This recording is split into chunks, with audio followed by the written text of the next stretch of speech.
tumutulong dun sa amin ah. Hindi naman porkit driver, tulog-tulog ka lang ng tulog. Tumulong ka naman sa mga pahinante.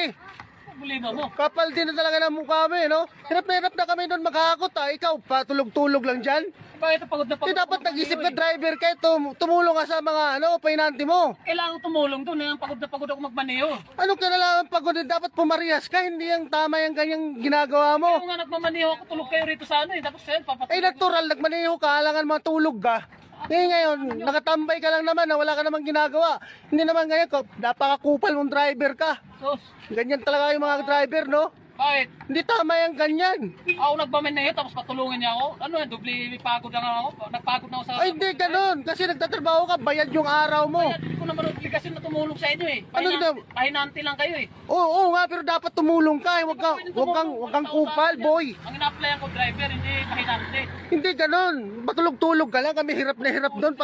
Parehas lang tayo sumusweldo, tapos ikaw walang ginagawa. Ano yun? Trabaho niyo yan eh. Kahit